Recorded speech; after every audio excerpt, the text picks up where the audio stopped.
I'm Rita Guda, like the cheese, co-anchoring with my buddy here. I'm Daniel Malakismo. Yeah, for another episode of Warrior Rewind.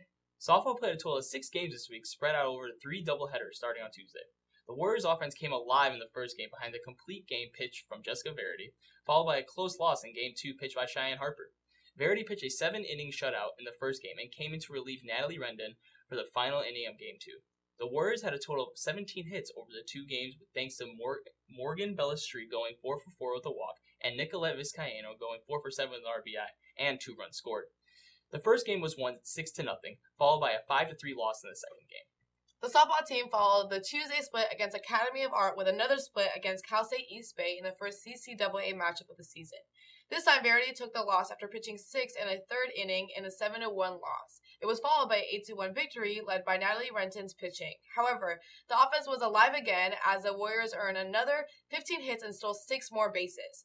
The offense was led by Cassidy Duke, who went for 5 for 7 with a 3 double and 3 RBIs, followed by Nicolette Vizcaino and Holly Morning. Both went for 4 for 6 with a home run for Morning. It added up to 25 hits for the day for the Warriors and 9 total runs for the offense as the Warriors battled a .424 average a team. Check out this interview featuring Lexi Godoy and Cassidy Duke.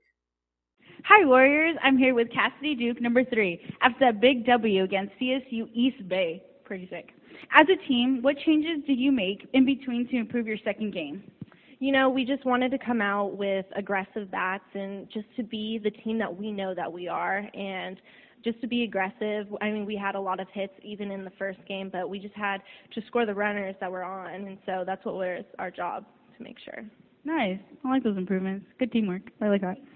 Okay, so you have incredible 3 RBIs, 2 runs scored. That's pretty good. How are you maintaining your power at the plate? You know, I just had the same mentality every single time, which was to just be aggressive if there was going to be a strike and just go after it, no matter the situation, and it actually paid off. So, well, thank you so much. Despite the wild offense on Friday, the Warriors only managed to get 11 hits in a doubleheader on Saturday. The tired offense included a pair of hits from Nicolette Vizcaino and Cassidy Duke in Game 1. Both continued their hot streak, followed by Holly Mooring driving in 2 runs with a single in Game 2. The top 3 batters in the lineup went 5 for 9 in Game 1, followed by the rest of the lineup going 0 for 13. The Warriors dropped the first game 5-3 and the second game 3-1. While softball played 6 games this weekend, the baseball team only had to play 4 against Holy Names University. The first 2 games were at home on Friday and Saturday, followed by a Sunday doubleheader in Oakland. Friday's matchup including the start of Bayer Turlock native Tyler Murphy, who managed no-hit Holy Names through 4 and a third innings, but still kept them scoreless through 5. The Warriors took a 1-0 lead in the second inning. Then Holy Names tied in the game in the 6th inning and extended their lead with 2 more runs in the top of the 8th. Stanislaus answered when Patrick Mullery hit a 2-run double to tie the game at 3.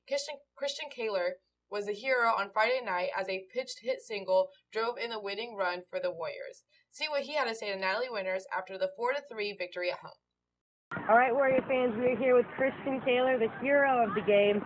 Big hit tonight, Christian. Like Brian said, what gave you the confidence coming into this game? Just my teammates, always supporting me, knowing they have my back. I have theirs, and we just battle together to see anything. All right, well, congratulations out there. You played well, Christian. Thanks, guys. Saturday was a nail-biter for baseball fans everywhere as the Warriors trailed 7-0 by the end of the third inning. The outcome looked pretty bleak until a 3-run 6th inning, followed by a 4-run 7th inning, tied the game for the Warriors. The 8th inning started off with a leadoff walk from Donnie Fairchild, who was relieved by Chris Souls. Souls gave a sac bunt to advance the runner to second, followed by a strikeout, then a single to advance the runner to third.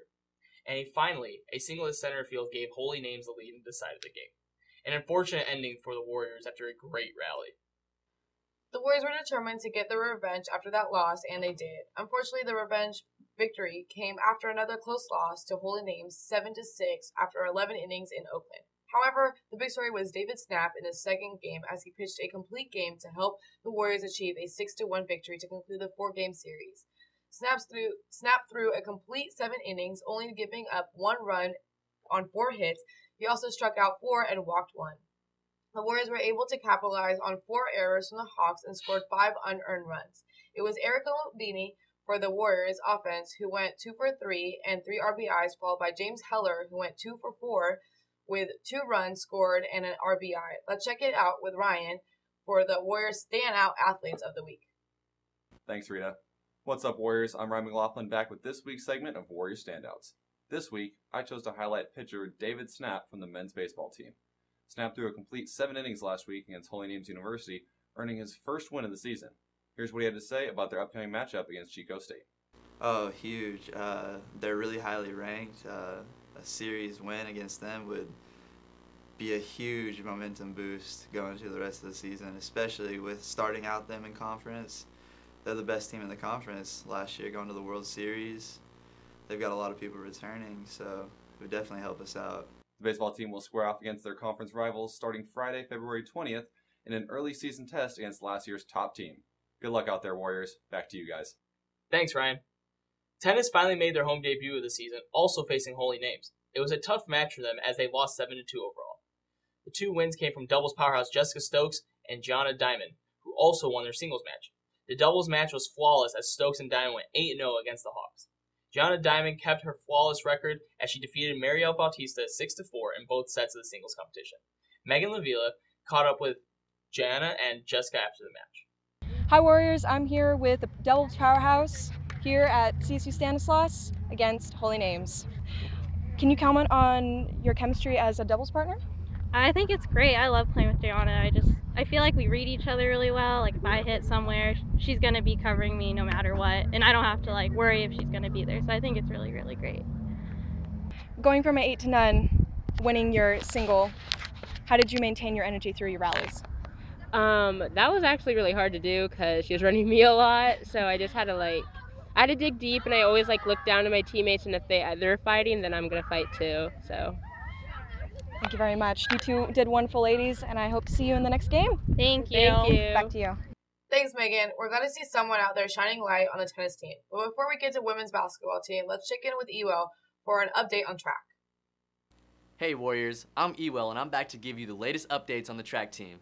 The spring season kicked off with 3 different track meets covered over Valentine's Day weekend. They started in Seattle, where senior Dallas Campbell broke her own school record in the 5,000-meter run at the Husky Classic. While she broke her previous record, Lindsay McKee finished 9th overall in the women's weight throw, and the distance medley squad finished 6th, missing the NCAA provisionals by 9 seconds. On Saturday, the University of Washington Indoor Open included an impressive performance by Shavariana Ryan, whose 3rd place, 400-meter dash, 57.1 finish qualified for the national championship meet, while freshman Akia Buford just missed a provisional time. And Dallas Campbell continued her career weekend by adding a personal best in a 3,000-meter run. Rounding out the weekend, the Warriors competed in 4 consecutive days of competition, ending on Monday. Akia Buford, who ran 3 races in 4 days, took first place in the 800-meter run, and Kyra Vaughn followed her in 2nd place. Finally, Mache Booker was the Warriors' top sprinter in the 55-meter dash. We'll check back in next week for track and field. Thanks, Ewell. It seems like the track team was just about everywhere this weekend and came back pretty successful. The basketball teams were also on the road at Humboldt State for an early matchup on Thursday.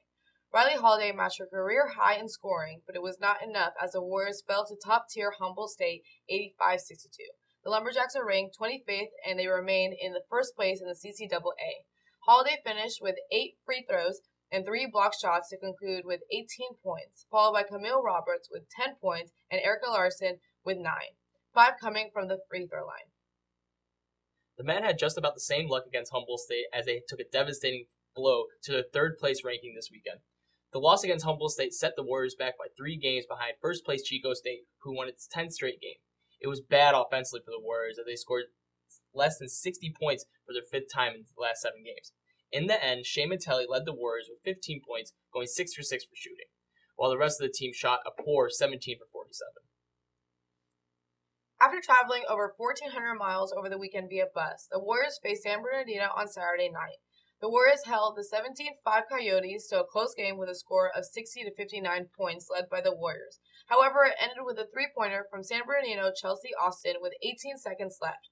It was a tough loss, but 5 of the Warriors scored 9 points or more, led by freshman Erica Larson, who scored 10 points, followed by Alyssa Valentine, Jasmine Washington, Camille Roberts, Brianna Cotton, who all scored 9 points. However, neither team led more than 5 points over the whole game.